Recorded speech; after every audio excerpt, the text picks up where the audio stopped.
तो महावीर भगवान की ओम नमः सिद्धेभ्यः। क्षत्रिय चूड़ामणि नामक ये ग्रंथ बहुत सुंदर मार्मिक चर्चा चल रही है।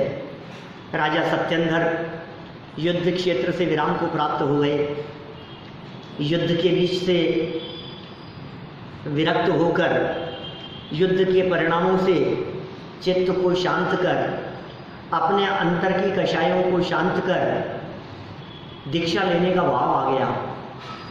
न केवल भाव, युद्ध क्षेत्र में खड़े खड़े ही वस्त्राभूषण का त्याग होने लगा, कपड़े उतर गए, दीक्षा ले ली। काष्टांगार की दुष्ट सेना ने राजा सत्येंद्र की हत्या कर दी और वे राजा सत्येंद्र मरकर स्वर्ग में चले गए। ये वैराग्य की भावना संबंधी ये सब चर्चा चल रही थी। इस घटनाक्रम और इस परिस्थिति को देखकर नगरवासियों के चित्त में भी अपार वैराग्य का भाव जागृत हुआ। जिस संदर्भ में एक नीतिकारों की बहुत सुंदर नीति यहाँ कह दी थी, नवीन तत्कालीन दुखद घटनाओं को देखकर मनुष्यों को प्रायः वैराग्य होता ही है। हम अपने चित्त को देखते हैं तो आज यदि हमारे को कुछ घटना ऐसी मिले, जौहरी बाजार में 3 बच्चों को रोड क्रॉस करते हुए को किसी ने पकड़ करके मार दिया या जानबूझ करके उसने उसको टक्कर मार दी, तो हमें लगता है यार एकदम झटका लगता है। कोई ऐसी अनहोनी जैसी घटना, यद्यपि अनहोनी कुछ होती नहीं है इस जगत में, लेकिन कुछ असाधारण घटनाएं यदि हमारे चित्त में आती हैं, जगत में हम देखते हैं, तो देखकर हमारे हृदय में भी ये वैराग्य भाव उत्पन्न होता ही है। जब राजा सत्येंद्र की इस प्रकार हत्या हो गई तो वहाँ नगरवासियों को निश्चित रूप से वैराग्य का परिणाम आया ही हुआ। वैराग्य का परिणाम उनके चित्त में चलने लगा। ऐसा नहीं हो सकता था कि जब राजा सत्येंद्र परिग्रह का त्याग कर रहे हैं, जब दीक्षा ले रहे हैं, मुनि बन रहे हैं, तो मारने की क्या जरूरत है? क्या बिना मारे उनको नहीं छोड़ा जा सकता था? नहीं मारो, क्या दिक्कत है? राज्य तो छोड़ ही दिया ना उन्होंने, वैराग्य का भाव तो आ गया ना। अब क्या मारना ही उपाय है? हत्या कर देना ही उपाय है? तो ऐसी हत्या कर दी गई जिस हत्या को देखकर वहाँ नगरवासियों को वैराग्य का भाव आया। चलिए आगे बतलाते हैं नारी संबंधी राग की क्रूरता। 72 नंबर का श्लोक है। जिस सैनिक ने राजा सत्येंद्र को मारा वो तो नरक में गया। कुछ नहीं कह सकते। आपका प्रश्न ये है, जिस सैनिक या जिस सिपाही ने राजा सत्येंद्र को मारा है वो तो नरक में गया होगा ना? नहीं कह सकते, कुछ नहीं कह सकते, क्योंकि कौन सा व्यक्ति कब किस समय में कर्म बांधता है और कब आयु बांधेगा उसके अनुसार उसकी गति होती है। आप कहेंगे साहब इतना खतरनाक काम किया। हम आपसे पूछते हैं, क्या 5 मिनट पहले राजा सत्येंद्र के माध्यम से लोगों की हत्या नहीं की जा रही थी? राजा सत्येंद्र भी तो युद्ध कर ही रहे थे ना, सिपाहियों को मार ही रहे थे ना, धड़ से गर्दन अलग कर ही रहे थे। तो ये सब बातें चलती रहती है। तात्कालिक युद्ध क्षेत्र है, मारना पीटना, मरना मारना, ये सब बातें भी चलती है, लेकिन डिपेंड करता है वही सब अंत भला सो सब भला, परिणाम बदल गए। ओ पश्चाताप का भाव, कितने जीवों की हिंसा हो रही है, कितने लोग मर रहे हैं, ये मनुष्य गति के जीवों को मैं मार रहा हूँ, ये हत्याएं करना मुझे शोभा नहीं देता है, ये उचित नहीं है। ऐसा विचार कर दीक्षा का भाव आ गया, स्वर्ग में चले गए। अब कौन सा सैनिक कब मार रहा है और उसके परिणाम कैसे चल रहे हैं, दबाव में आकर के, सिपाहियों का तो काम ही ऐसा ही होता है। यदि आप किसी सिपाही के द्वारा किसी को मारे जाने पर उसे नरक भेजने की बात करेंगे तो फिर देश की रक्षा का क्या होगा? फिर सिपाही कौन होंगे? फिर राष्ट्र की सुरक्षा कैसे होगी? तो इसलिए ऐसा नहीं कहा जा सकता है। फिर तो कोई व्यक्ति सेना में भर्ती नहीं होगा। जघन्य अपराध क्या हो सकता है कि किसी का वैराग्य की तरफ उपयोग जा रहा हो और हम उसको थोड़ा जो भी हो, तो मौका लगने वाली बात है और उसको नहीं पकड़ पाया, नहीं देख पाया, और आदेश ही ये दिया गया था कि जैसे भी हो सके तुम तो उसकी हत्या करना, और मैं उनके पास में आया, मुझे नहीं मालूम ये क्या कर रहे हैं, क्या हो रहा है, मुझे तो हत्या करने का आदेश दिया गया है। मैं तो सिपाही हूँ, सैनिक हूँ मैं तो। आज भारतीय सेना में जो लोग हैं, वे जो बॉर्डर पर जो तैनात हैं ना जो लोग सेना में, उनका उपकार है जिस वजह से हम लोग यहाँ शांति से बैठकर स्वाध्याय कर पा रहे हैं। हमारे संतों ने उन सिपाहियों को, उन सैनिकों को, उन राजाओं को, उन राजा के राज्य में जो शांति थी उनको धन्यवाद ज्ञापित किया है। इस राजा के राज्य में क्योंकि नगर में शांति का वातावरण था, इसलिए हम शांति से ये धार्मिक कार्य कर सके। ग्रंथ लेखन करते समय उन्होंने उस राजा का स्मरण किया है। हम भी यहाँ स्मरण कर सकते हैं। आप सोचिए, यदि बॉर्डर पर सिपाही कमजोर हों और यदि अभी आसपास के देश आक्रमण करने लगे, आप यहाँ से शांति से बैठ नहीं सकते हो। कर्फ्यू लग रहे हों, दंगे हो रहे हों, झगड़े हो रहे हों, क्या आप कल्पना कर सकते हो कि हम यहाँ ऐसी इतनी बड़ी सभा लेकर के बैठ सकते हैं? इतनी दूर दूर से जो लोग आते हैं, क्या आप आ सकते हैं? आसपास के लोग तो गलियों से निकल करके फिर आ जाएं, लेकिन जो अलग अलग कॉलोनियों से जो आते हैं, दूर बाजारों से जो आते हैं यहाँ सुनने के लिए, वे कैसे आएंगे बतलाओ कर्फ्यू के काल में? तो उपकार है उनका, है ना। चलिए, यहाँ तो नारी संबंधी राग की क्रूरता की बात कर रहे हैं। अधि स्त्री राग है क्रूरोयम राज्यम प्राज्यम मसूनपि तद्विंचिताहि मुंचन्ति किं न मुंचन्ति रागिणः। यह स्त्री विषयक प्रेम बड़ा क्रूर है, कठोर है। स्त्रियों के प्रति होने वाला जो राग है ये बड़ा कठोर है। उससे ठगाए हुए मनुष्य बड़े भारी राज्य को और प्राणों को भी छोड़ देते हैं। सच है, रागी पुरुष क्या क्या नहीं छोड़ देते, मूल्यवान से मूल्यवान वस्तु भी छोड़ देते हैं। ये नीतिकारों का एक संदेश यहाँ इन्होंने दिया कि देखो भाई, राजा सत्येंद्र के द्वारा राज्य चला जाना और जीवन चला जाना, इन दोनों के पीछे यदि कुछ कारण बना है तो स्त्री के प्रति तीव्र राग की वृत्ति ही उसकी इस दशा का कारण बनी है। दुर्दशा तो मैं नहीं कहूँगा, लेकिन तो भी राज्य और जीवन का चले जाना ये तो अच्छा नहीं हुआ। भले ही अंत समय में उन्होंने संयम ले लिया, लेकिन ये राग और मोह, स्त्री के प्रति राग की बात कर रहे हैं, आगे फिर भोग में आसक्ति की बात करेंगे, सेवन अभिचारित्रम्य की बात करेंगे। ये सारे सब दोष बतला रहे हैं। जितना विरक्त रह सको इस राग और मोह से, उतना विरक्त रहने की प्रेरणा ये यहाँ दी जा रही है। मूल्यवान से मूल्यवान वस्तु भी छोड़ दी जाती है, मूल्यवान से मूल्यवान वस्तु भी चले जाती है। समय, शक्ति, धन, हर क्षेत्र में आपको नुकसान होगा। अति सर्वत्र वर्जित, अति नहीं। मैं आपकी गृहस्थी तोड़ने की बात नहीं कह रहा, लेकिन अत्यासक्ति वो हानिकारक है। यह संदेश नीतिकारकों के माध्यम से यहाँ दिया जा रहा है। देखिए, सरल अर्थ पढ़ते हैं। स्त्री विषयक राग भाव अत्यंत क्रूर होता है। क्या बात कर रहे हो आप? क्रूरता कहाँ है? ये तो राग है ना, क्रूरता कहाँ है? इसमें कहाँ क्रूरता दिख रही है? ये भाई साहब, इसमें इतनी क्रूरता है कि इस अति आसक्ति के कारण झगड़े हो जाते हैं, हत्याएं हो जाती है, घर बर्बाद हो जाते हैं। ये स्त्री विषयक राग का परिणाम है। ये स्त्री विषयक राग का ही परिणाम था कि 10 भाव पहले शांतिनाथ स्वामी और उनकी पत्नी, उन्हें आत्महत्या करनी पड़ी। ये स्त्री विषयक तीव्र राग का ही परिणाम था, जिसके कारण महाभारत का युद्ध 6 महीने तक चला। ये राग का परिणाम था।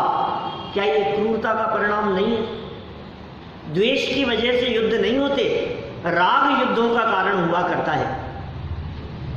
इसलिए जैन आचार्यों ने द्वेष की तुलना में राग को ज्यादा खतरनाक बताया है। द्वेष को तो सारा जगत, हिंदू, मुसलमान, अन्य मतावलंबी, हर व्यक्ति ये बात कहता है, द्वेष मत करो, दुश्मनी मत करो, विवाद मत करो, झगड़ा मत करो। लेकिन जैन आचार्य, जैन विद्वान ये कहते हैं, राग मत करो, वीतरागी बनो। क्या क्या चक्कर है ये? क्योंकि द्वेष की तुलना में राग ज्यादा खतरनाक है। द्वेष इतने अनर्थ नहीं कराता जितना राग अनर्थ कराता है। इतिहास इस बात का गवाह है कि आज तक जितने भी युद्ध हुए हैं उनके पीछे 3 कारण बतलाए जाते रहे हैं। क्या? जर, जोरू और जमीन, है ना? इतिहास प्रसिद्ध है ना, ये बातें तो कौन नहीं जानता है। जर, जोरू और जमीन, ये जो 3 कारण हैं, ये 3 कारण युद्धों के सबसे बड़े कारण नीतिकारों ने कहे हैं, शास्त्रकारों ने कहे हैं। इतिहास में प्रसिद्ध है राम और रावण का युद्ध जोरू की वजह से हुआ, पत्नी की वजह से। क्या? कौरवों और पांडवों का युद्ध जमीन की वजह से हुआ। जर माने होता है धन, जोरू माने स्त्री, और जमीन, जमीन के कारण होने वाले झगड़े। कौरवों और पांडवों का झगड़ा जमीन को लेकर के झगड़ा था, गांवों को लेकर के झगड़ा था। भाई भाई में 1-1 फीट जमीन के लिए झगड़े हो जाएं, तलवारें चल जाएं, कोर्ट केस हो जाएं। 3 ही कारण है, जर, जोरू, जमीन। अब मैं आपसे ये कहता हूं, कौरवों और पांडवों का जो युद्ध जमीन को लेकर के हुआ था, ये जमीन के प्रति राग को लेके हुआ था कि जमीन के प्रति द्वेष को लेके हुआ था? कौरवों को तो जमीन के प्रति तीव्र राग था ही, लेकिन पांडवों को भी राग कम नहीं था। क्या? कम से कम 5 गांव तो हमारे को चाहिए, 5 भाई हैं हम। क्या? क्यों? रहने के लिए, जीवन यापन करने के लिए 5 गांवों की जरूरत होती है। 5 मकान में काम नहीं चल सकता।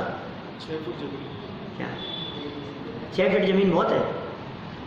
1-1 मकान से काम नहीं चल सकता है क्या? नहीं नहीं, कम से कम इतना तो चाहिए हमारे को। ये जो परिणाम था, ये जमीन के प्रति आसक्ति का परिणाम था। धन के लिए होने वाले युद्ध, झगड़े, लड़ाई झगड़े और विवाद, ये कोई द्वेष के कारण नहीं होते, धन के प्रति राग के कारण होते हैं। राम और रावण की सेना के बीच में 6 महीने तक जो युद्ध चला, उसमें रामचंद्र जी को सीता के प्रति राग था, लेकिन रावण को भी सीता से द्वेष नहीं था। क्या? रावण को सीता से द्वेष था कि राग था? माने चाहे रामचंद्र जी की तरफ से युद्ध किया जा रहा हो, चाहे रावण की तरफ से युद्ध किया जा रहा हो, ये सीता के प्रति राग कारण है। इसलिए हमारे वीतरागी संतों ने ये कहा कि द्वेष तो तू अपने आप छोड़ देगा, राग पर विजय प्राप्त करेगा तो वीतरागी परमात्मा बनेगा। जिन्होंने राग को जीत लिया ये परमात्मा है। राग को जीतने की बात कही, इस राग को क्रूर कह करके पुकारा है। क्रूर कहा है यहाँ, स्त्री संबंधी राग की क्रूरता की बात कर रहे हैं। ये क्रूर है, ये राग विनाश करा देगा। ये राग तुम्हें बर्बाद कर देगा, इसलिए इस राग से सावधान रहो, ये कह रहे हैं यहाँ पर। वादीप सिंह सूरी आचार्य ये कह रहे हैं, ये आचार्य क्या कह रहे हैं? सिंह की तरह गर्जना करते हुए, वादी इब सूरी नाम है इनका। क्या? वादी रूपी हाथियों के लिए जो सिंह के समान है, वादीब सिंह, वादी इब सिंह, 3 शब्द है। और फिर है सूरी। सूरी माने होता है आचार्य। वादी माने तर्क करने वाले, वादी माने विवाद करने वाले, वादी माने अन्य मतावलंबी, वे वादी। इब माने हाथी और सिंह माने शेर। वादी रूपी हाथियों के लिए सिंह के समान जो आचार्य हैं उनका नाम है वादीव सिंह सूरी। क्या? उनके द्वारा लिखी गई ये रचना है, ये सिंह गर्जना जैसी है। सावधान, सावधान रहो। क्या कह रहे हैं देखो, स्त्री विषयक राग भाव अत्यंत क्रूर होता है। ये राग भाव क्रूर नहीं, अरे क्रूर, वैसे क्रूर शब्द ही अपने आप में बहुत खतरनाक है शब्द, हल्का नहीं है। क्या?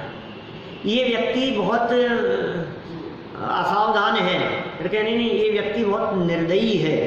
फिर हमने कहा निर्दयी नहीं, क्रूर है। क्या? अबे क्रूर नहीं, अत्यंत क्रूर है। अब किस लेवल पर पहुंचा दिया, सोचो आप इन शब्दों को। शब्दों में किस जगह पर कौन से शब्दों का प्रयोग किया जाए। शब्दों में बहुत पावर होती है, शब्दों में बहुत जान होती है। जिस वैयावृत्ति भावना की चर्चा मैंने अभी आपसे 16 करण भावनाओं के अंतर्गत की, यहाँ प्रवचन, ये प्रवचन शुरू होने के पहले, उस वैयावृत्ति में आपके शब्द, उन शब्दों की तो अहमियत बतलाई ना हमने। आपके शब्द कैसे हैं, आपके वचन वो वैयावृत्ति का काम करेंगे, और आपके वचन वो क्रूर हैं। साधर्मियों के वचन, आराधकों के वचन, मोक्ष मार्गियों के वचन क्रूर नहीं हो सकते, सहज होंगे। देखो क्या कह रहे हैं, अत्यंत क्रूर होता है ये राग विषयक भाव। स्त्रियां क्रूर होती है ये नहीं कह रहे क्या, उनके प्रति जो अति आसक्ति का भाव था वो क्रूर था। स्त्री के राग में आसक्त मनुष्य राज्य वैभव तो क्या अपने प्राणों का भी त्याग करने को उद्यत हो जाता है। रोजाना घटनाएं आती है, वो क्राइम पेट्रोल और इस तरह की घटनाएं, सब रोज घटनाएं सारे, तो कितनी सी आ पाती हैं, क्या बतला पाते हैं, कितनी तैयार हो पाती हैं। सारे देश में, सारे दुनिया में इस राग की वजह से घर टूटते हुए, झगड़े होते हुए, हत्याएं, आत्महत्याएं होती हुई दिखाई दे रही। ये तीव्र राग का, ये अत्यंत क्रूरता का भाव है, क्योंकि जिस राग के परिणाम में ये जीव मरने मारने को तैयार हो गया, जिसमें आत्महत्या तक के परिणाम के बारे में कुछ नहीं विचारा, जिसमें दूसरे की हत्या करने के लिए तैयार हो गया ये व्यक्ति, ये परिणाम कितना क्रूर होगा। ये प्राणों का भी त्याग करने को उद्यत हो जाता है। विषयासक्त मनुष्य किस पदार्थ का त्याग नहीं कर देता, विषयों में आसक्त मनुष्य किसका त्याग नहीं कर देता। घर से निकाल देंगे तुझे, कह दिया है, कोई बात नहीं पिताजी निकाल दो, संपत्ति से बेदखल कर दूंगा, कि नहीं चाहिए मुझे आपकी संपत्ति, शादी तो उसी से कर दूंगा। अरे अकेले होने की बात क्यों कर रहे हो, आस पड़ोस में दृष्टि दोगे, सब जगह दिखेंगे आपको। घर घर की कहानी है, किसी के ऊपर उंगली उठाने के लिए नहीं कह रहे हैं हम, क्योंकि आपके भी बच्चे हैं, अपने भी हैं, और बच्चों के बच्चे भी हैं, और परिवार भी हैं। किसके साथ कब कौन सी कहानी घट जाए सोच नहीं सकते हो क्या। इसलिए कभी किसी दूसरे की तरफ नहीं देखना। यहाँ तो बात वैराग्य की चल रही है भाई, यहाँ तो बात परिणामों को संभालने की चल रही है। यहाँ तो ये समझा रहे हैं ये राग कितना खतरनाक है, अपने प्राणों का त्याग करने के लिए भी तैयार हो जाता है, उद्यत हो जाता है। मौत की कीमत पर भी टोडरमल जी साहब लिखते हैं, कषायों के संदर्भ में उन्होंने बहुत लिखा, और प्रत्येक कषाय का वर्णन करने के बाद, मोक्ष मार्ग प्रकाशक में पूरा वर्णन करने के बाद एक अंतिम वाक्य दिया पारस जी, और अंतिम वाक्य क्या कहा कि इस कषाय की पीड़ा सही नहीं जाती, इसलिए आत्महत्या करके भी सुखी होना चाहता है। सुखी होने के लिए की है ना आत्महत्या। क्रोध की पीड़ा सही नहीं जाती, इसलिए आत्महत्या करके सुखी हो जाता है। मान कषाय की पीड़ा सही नहीं जाती, मेरी बेइज्जती, आत्महत्या करके भी सुखी होना चाहता है। मायाचारी से पीड़ा सही नहीं जाती, लोभ की, ये चला गया, किसी से कोई चीज छीन ली गई, अब तो मर जाऊंगा मैं। इसी तरह से सभी कषायों में हास्य, रति, अरति, शोक, भय, जुगुप्सा, स्त्रीवेद, पुरुषवेद, नपुंसकवेद, सबकी ऐसी स्थिति है। आत्महत्या करके भी सुखी होना चाहता है, अर्थात सब कुछ छोड़ने को तैयार हो जाता है। एक ऐसा स्वरूप है जगत का। जगत के ऐसे स्वरूप को यहाँ समझा रहे हैं, और अपने चित्त में यदि इस प्रकार का क्रूरता का भाव पनपता हुआ दिखाई दे रहा हो तो उसको त्याग की प्रेरणा दे रहे हैं। नीतिकारों की प्रेरणा है क्या? नीतिकारों का देश, समाज, राष्ट्र निर्माण में बहुत बड़ा योगदान रहा है। ये नीतिकारों के श्लोक ये बहुत बल प्रदान करते हैं। ये नीतियाँ क्यों बनी? जीवन निर्माण के लिए है। जीवन को किस तरह से परिष्कृत किया जा सकता है, निर्मल किया जा सकता है, पवित्र किया जा सकता है, उसके लिए बनी हुई ये नीतियाँ हैं। श्लोकार्थ हुआ, देखो विशेषार्थ पढ़ते हैं। ऐसे क्या जैसे राग क्रूर होता है, ऐसे क्यों कहा स्त्री विषयक राग क्रूर? इसलिए कहा कि राजा सत्येंद्र की कहानी चल रही है, रानी के मोह में उलझा था, प्राण भी चले गए और राज्य भी चला गया। इसलिए रागी क्रूर है, किसी के प्रति भी हो, ठीक है, अति आसक्ति का भाव। लेकिन विशेष रूप से स्त्री के प्रति राग ये ज़्यादा हावी होता है जगत में लोगों के दिलो दिमाग पर, इसलिए उसके ऊपर यहाँ चोट मारने की बात कही है। देखो विशेषार्थ में उसको खोल रहे हैं। राजा सत्येंद्र का मरण रानी से विशेष आसक्ति के कारण ही हुआ। क्या बात कर रहे हो साहब, रानी की वजह से थोड़ी ना हुआ है, काष्ठांगार की वजह से हुआ है। अरे नहीं, काष्ठांगार की वजह से नहीं। क्या किसको दोष दें? वो राजा यदि काष्ठांगार को दोष दे रहा है तो इसका मतलब वो धर्मात्मा नहीं है। दूसरों पर दोषारोपण करने वाले धर्मात्मा नहीं हो सकते। दोष किसी का नहीं है, गलती अपनी है, अपने को सुधारो। राजा सत्येंद्र का मरण, क्या कह रहे हैं, सत्येंद्र का मरण रानी से विशेष आसक्ति के कारण ही हुआ। अतः नगरवासियों का स्त्रियों के राग परिणाम की मुख्यता से विचार करना स्वाभाविक ही है। नगरवासी विचार कर रहे हैं, नगरवासियों का विचार है तो उसके राग की वजह से देखो हैं, स्त्री के प्रति राग उसे ले डूबा। यही तो कहेंगे ना, क्या चर्चा करेंगे लोग। यदि राजा सत्येंद्र स्त्री के राग में उन्मत्त नहीं होते तो उनका मरण क्यों होता? उन्मत्त माने नशे में, उन्मत्त माने तो मत्त माने होता है नशा, और उन्मत्त माने वही कुछ नशे में, कुछ नहीं है, कुछ बेहोशी जैसी दशा है, कुछ विचार नहीं है, विचार शून्य, पागल जैसी स्थिति। स्त्री के राग में उन्मत्त नहीं होते तो उनका मरण क्यों होता? गर्भवती रानी असहाय क्यों होती? बोलो, वो असहाय क्यों बनती? विजया रानी असहाय हो गई। अपात्र, कृतघ्न और अविचारी काष्ठांगार भी राजा कैसे बनता? इस काष्ठांगार को राजा किसने बनाया? किसने बनाया बताओ? वो खुद बन गया? राजा सत्येंद्र ने बनाया है। इनके गलत काम, इनकी गलत नीतियाँ, इनके समय की बर्बादी, ये इसने उसे राजा बना दिया। मुझे पंडित मिलापचंद जी साहब पहाड़िया थे ना, उनकी एक लाइन याद आती है, तो प्रवचनों में बोला करते थे। एक ही लाइन है, दो तीन बोलते होंगे पता नहीं मेरे को, एक लाइन याद आ रही है, चोरन का कुछ दोष नहीं जब मालिक को होश नहीं। क्या क्या क्या क्या क्या कहा? चोरन का कुछ दोष नहीं जब मालिक को होश नहीं। चोर का क्या कसूर है? उसका क्या दोष है? वो तो चोरी करने के भाव से आया था। अब तुम ही ऐसे हो, तुम्हें होश नहीं है, उसका क्या दोष है? तुम यदि सावधान होते तो वो भी चोरी नहीं कर पाता। इसी तरह सी बात को यहाँ लगाओ, नीतिकारों के वाक्य जैसा है। माने काष्ठांगार का कुछ दोष नहीं जब सत्येंद्र को होश नहीं। मैं कोई काष्ठांगार की तरफदारी नहीं कर रहा हूँ, उसकी तरफ से वकालत नहीं कर रहा हूँ। दुष्ट तो था ही, अपात्र तो था ही, लेकिन उसकी अपात्रता को राजा किसने बनाया? राजा सत्येंद्र की निष्क्रियता ने। अपात्र तो है ही वो, पात्र नहीं, योग्य व्यक्ति नहीं है वो, कृतघ्नी, उपकारों को भूल जाने वाला, अविचारी, विचार नहीं करता है। ऐसे काष्ठांगार भी राजा कैसे बनता? तथा सज्जन मनुष्य संत्रस्त कैसे होते? हो रहे हैं आज सज्जन मनुष्य तृप्त हो रहे हैं, संत्रस्त हो रहे हैं, क्योंकि अब काष्ठांगार राजा बन गया।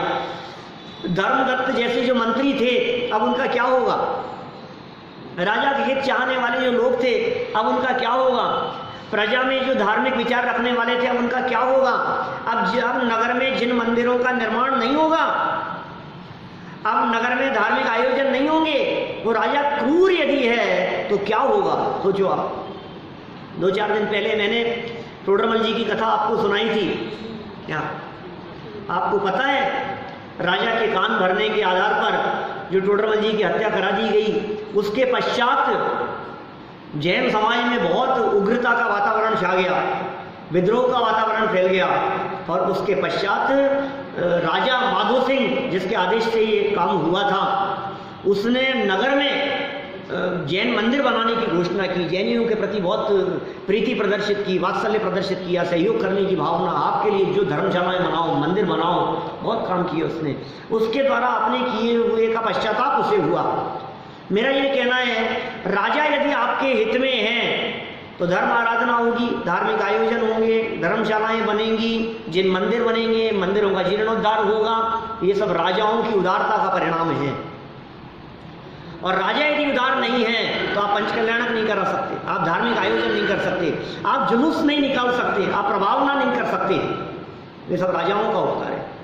अब क्या होगा? अब इनके साथ में क्या होगा? सज्जन मनुष्य संत्रस्त होने लगे। इन सभी अनर्थों का मूल कारण स्त्री विषयक राग ही है, अतः स्त्री संबंधी राग को क्रूर कहा है। प्रश्न उठाया है यहाँ, आप लोगों के चित्त में भी उठ रहा होगा ऐसा प्रश्न जो यहाँ उठाया गया है। राग परिणाम को शास्त्रों में प्रेम, अपनापन, ममता आदि कहा जाता है। राग शब्द तो वात्सल्य भाव तथा मृदुता को व्यक्त करने वाला है, फिर भी उसे क्रूर क्यों कहा?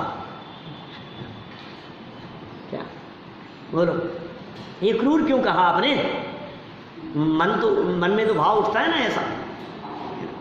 ऐसे ही उसमें आती है लाइन 10 लक्षण धर्म की पूजन में, उत्तम ब्रह्मचर्य धर्म के अर्घ में, नारी विष बेल नारी तजी गए योगीश्वरा। संसार में विष बेल नारी तज गए योगीश्वरा। और जगत को ऑब्जेक्शन होता है क्या? वो उससे मतलब नहीं है। विष बेल जब कहा गया ना उसे नारी को, तो लोगों ने बहुत ऑब्जेक्शन किया, ध्यानंद राय जी के ऊपर उंगलियां उठाई। पूजा में से लोग पंक्तियां बदलने लगे, महिलाएं पढ़े तो ऐसे नहीं, इसको पलट करके पढ़े। अरे भाई, यहाँ महिला पुरुषों की बात नहीं है, यहाँ तो बात चित्त में उठने वाली उस विकृत राग परिणाम की है जिसे विष बेल कहा गया है। लोगों ने कहा साहब तीर्थंकरों की भी माताएं होती है, माताओं के हृदय में वात्सल्य होता है, अब आप स्त्री मात्र को कैसे कह सकते हो? स्त्री की जगह पत्नी लिखो। अरे क्या बात कर रहे हो? क्या बहन भी विषबेल हो सकती है क्या? क्या माता भी विषबेल हो सकती है क्या? क्या पुत्री भी? ऐसे कैसे लिख रहे हो आप इसको? अरे भाई, स्त्री शब्द का प्रयोग चित्त में उठने वाली जो राग वृत्ति थी उसके संदर्भ में किया गया है।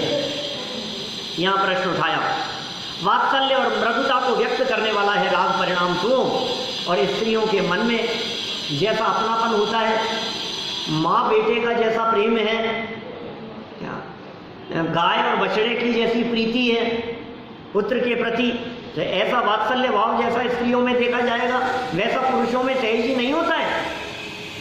पुरुषों में इतना प्रीति का भाव नहीं होता है जितना स्त्रियों में देखा जाता है। तो फिर आप ऐसे परिणाम को क्रूर क्यों कह रहे हो? क्रूर क्यों कहा? उत्तर सुनो।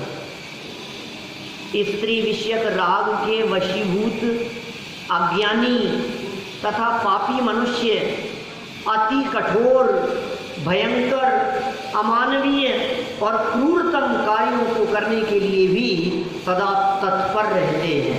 इसलिए लिखा है, हम क्या करें? तो स्त्रियों को क्रूर थोड़ी ना कहा है, आपको गलत फहमी हो गई है। ये जो स्त्री विषयक राग की क्रूरता की चर्चा चल रही थी ना, तो स्त्रियों वाला जो पार्ट है वो सोच रहा था ये कैसे लिख रहे हैं, ये हमारे लिए, अरे आपके लिए नहीं लिख रहे, ये इसको यदि थोड़ा गहराई से देखो तो सारी क्रूरता इनके ऊपर लागू हो रही है। क्या? क्योंकि जो स्त्री विषयक राग संबंधी जो क्रूरता है वो क्रूरता किसके चित्त में, बताओ? तो पुरुषों के चित्त की क्रूरता की बात चल रही है ना, तो क्रूर कौन? पासा बदल गया एकदम, बात एकदम उल्टी हो गई। ये तो आप कौन से एंगल से देख रहे हो? ये कह रहे हैं ये राग के वशीभूत जो कोई अज्ञानी व्यक्ति है, जो कोई पापी व्यक्ति है, जगत में पापी मनुष्य हैं, वो अति कठोर हो जाते हैं, भयंकर और अमानवीय और क्रूरतम कार्यों को करने के लिए भी सदा तत्पर रहते हैं। वे विवेक शून्य होकर कुकृत्य करते हुए सर्वत्र और सदाकाल सबको दिखाई देते हैं। वे कुकृत्य करते हुए दिखाई देते हैं, विवेक शून्य हो जाते हैं। इस अभिप्राय से ही स्त्रियों को नहीं, उन संबंधी तीव्र राग को, अत्यंत राग को, अत्यंत अपनेपन को, उस राग को क्रूर कहा है, जो कि यथार्थ ही है। और भोग में आसक्त मनुष्य को शूकर के समान कह दिया गया है। कैसे शूकर के समान है चर्चा करेंगे कल। अभी की बात को यही विराम।